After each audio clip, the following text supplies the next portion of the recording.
నా పేరు డాక్టర్ నవీన్ రెడ్డి నిమ్మల. నేను ఇక్కడ శ్రీ హోలిస్టిక్ హాస్పిటల్లో ఎమర్జెన్సీ డిపార్ట్మెంట్ హెడ్గా పనిచేస్తున్నాను.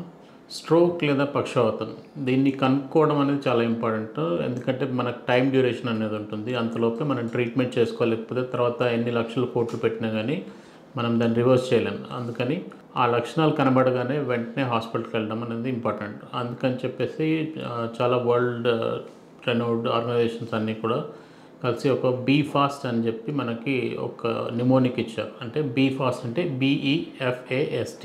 దాంట్లో B బ్యాలెన్స్. ఒక మనిషి నడుస్తున్నప్పుడు తూలుతూ నడుస్తున్నాడా, వెంటనే పడిపోతున్నాడా, స్ట్రైట్ లైన్ నడవగలుగుతున్నాడా లేదా, వాళ్ళ బ్యాలెన్స్ ఎలా ఉంది అనేది చెక్ చేయాలి.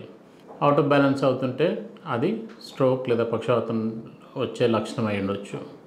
ఆ తర్వాత ఐ ఇదివరకు ఉన్నట్టు అలాగే చూడగలుగుతున్నాడా, లేదంటే ఒక కన్ను ఒక సైడ్కి వెళ్ళడం కానీ రైట్ ఆర్ లెఫ్ట్, అలా ఏమన్నా విజన్ ఇష్యూస్ ఉన్నాయా, కంటి చూపు ఇదివరకు ఉన్నలాగా ఉందా, ఏమన్నా మారిందా అనేది చూసుకోవాలి.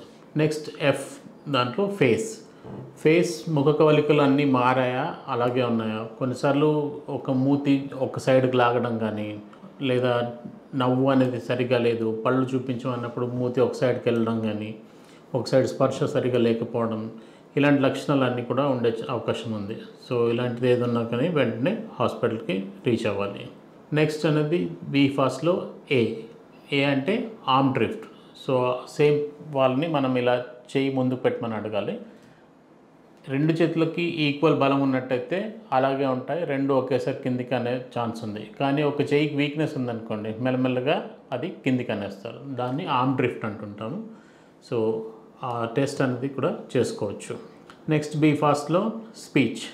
అప్పటి వరకు క్లియర్గా మాట్లాడగలిగిన వ్యక్తి వెంటనే తను ఏం మాట్లాడుతున్నాడో అర్థం కాకుండా, లేదా అసలే మాట్లాడకపోవడం కానీ, లేదా నత్తిగా వస్తుంది అన్నట్టు అనిపించిన అలాంటి లక్షణాలు కూడా స్ట్రోక్కి ఇండికేషన్ అయి ఉండొచ్చు. నెక్స్ట్ T ఫర్ టైం అంటుంటాము. జనరలీ హాస్పిటల్కి వెళ్ళగానే మనకి 2 రకాల స్ట్రోక్స్ ఉంటాయండి. స్ట్రోక్ ఒకటి రక్తం లీక్ అవ్వడం వల్ల అవ్వచ్చు, లేదా రక్తం గడ్డ కట్టడం వల్ల అవ్వచ్చు. గడ్డ కట్టిన రక్తాన్ని కరిగించడానికి లేదా తీసేయడానికి మార్గాలు ఉన్నాయి. లీక్ అయి ఉంటే, అది చాలా ఎక్కువ లీక్ అయి ఉంటే సర్జరీ చేసి దాన్ని తీసేస్తారు. బట్ చిన్న లీక్ అయితే కనుక హాస్పిటల్లో ఓన్లీ అబ్జర్వేషన్లో పెడతారు. ఒకవేళ గడ్డ కట్టిన దాన్ని కరిగించడానికి మందు ఇవ్వడం మనకు 3 నుంచి 4.5 గంటల లోపు మాత్రమే ఇవ్వచ్చు. ఇప్పుడు మెకానికల్ థ్రాంబెక్టమీ అని వచ్చింది. కొద్దిమంది వాళ్ళు అప్ టు 24 అవర్స్ కూడా టెస్ట్లు చేసి మీకు యూజ్ అవుతుంది అంటే చేసే ఛాన్స్ ఉంది. అందుకని వీలైనంత తొందరగా హాస్పిటల్కి రీచ్ అవ్వడం అనేది చాలా ఇంపార్టెంట్. ఎందుకంటే ఒకసారి ఆ ఏరియాలో బ్రెయిన్ సెల్స్ అనే డెత్ అయిపోయిందంటే మనం ఎంత ఖర్చు పెట్టినా కానీ దాన్ని రివర్స్ చేయలేము. హార్ట్ అటాక్ కంటే కూడా చాలా ప్రమాదం ఇది.